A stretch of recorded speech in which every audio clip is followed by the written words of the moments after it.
पुरानी हवेली के उस सीलन भरे कमरे में, जहां दीवारों से पुरानी परतें झड़ रही थीं, वहां एक अजीब सी खामोशी थी। ऐसी खामोशी जो कानों में शोर पैदा करती थी। उस आखिरी रात के बारे में गांव का कोई भी व्यक्ति बात नहीं करना चाहता था, लेकिन सच्चाई ज्यादा देर तक छिपी नहीं रह सकती। आखिर उस मनहूस रात को ऐसा क्या हुआ था? यह एक ऐसी कहानी है जो उस रात के रहस्यों से पर्दा उठाती है। गांव के किनारे खड़ा वह पुराना बरगद का पेड़ हमेशा से अपशकुन माना जाता था। कहा जाता है कि उसकी लटकती हुई मोटी जड़ें जमीन को नहीं, बल्कि उन लोगों की आत्माओं को पकड़ती हैं जो रात के समय वहां से गुजरते हैं। ये बात उस दिन की है जब मौसम में एक अजीब सा भारीपन था। अचानक पक्षियों ने चहचहाना बंद कर दिया था और कुत्ते शाम से ही रोने लगे थे। जब सूरज पूरी तरह ढल गया और चारों तरफ कोहरे ने रास्तों को अपनी आगोश में ले लिया, तो घनघोर अंधेरा छा गया। कुछ भी दिखाई नहीं दे रहा था। तभी हवेली के भारी दरवाजे अपने आप खुल गए। उस रात वहां कोई दिया नहीं जला था, फिर भी ऊपर की मंजिल की खिड़की से हल्की पीली रोशनी दिखाई दे कोई मौजूद हो। लोगों का कहना है कि उस रात हवेली के अंदर एक साया देखा गया था। एक ऐसा साया जिसकी कोई परछाई नहीं थी। आहट, सीढ़ियों पर भारी कदमों की आवाज, जबकि हवेली सदियों से सुनसान थी। चीख, एक ऐसी आवाज जो इंसानी नहीं लगती थी, जैसे हवा खुद दर्द से करा रही हो। रात के करीब 12 बजे, जब पूरा गांव गहरी नींद में था, हवेली के आंगन में बने पुराने कुएं से पानी निकालने की आवाज आने लगी।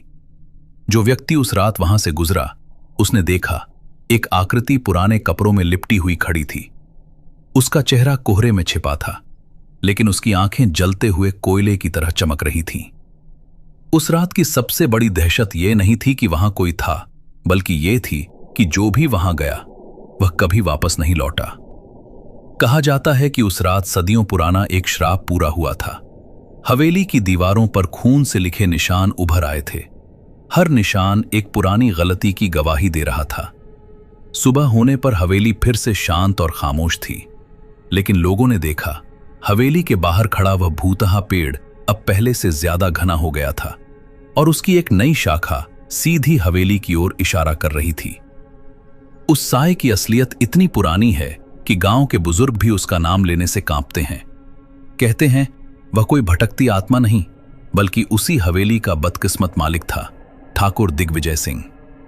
मौत के डर ने उसे पागल बना दिया था। उसने काली शक्तियों का सहारा लिया। बरगद के पेड़ के नीचे उसने एक ऐसी पूजा की जो कभी नहीं करनी चाहिए थी। अमर होने की चाह में उसने अपने ही परिवार की बलि दे दी।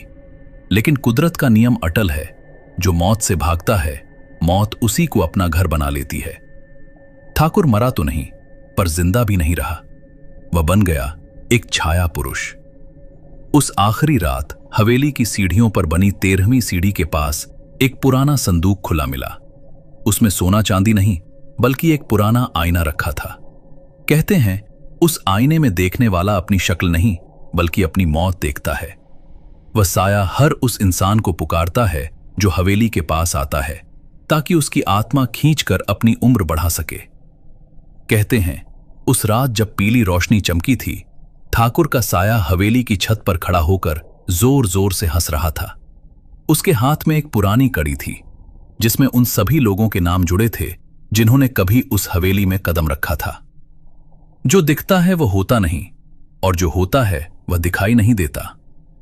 अगली सुबह जब कुछ हिम्मती लोग हवेली के अंदर गए, तो उन्हें कोई इंसान नहीं मिला, लेकिन दीवारों पर पंजों के निशान थे, जैसे कोई ऊपर की ओर रेंगता हुआ गया हो। हवेली के बीचों बीच पीली रोशनी अब एक ठंडे पत्थर में बदल चुकी थी। बरगद के पेड़ की जड़ें हवेली की नींव तक पहुंच चुकी थी, जैसे वह हवेली को जमीन के अंदर खींच रहा हो।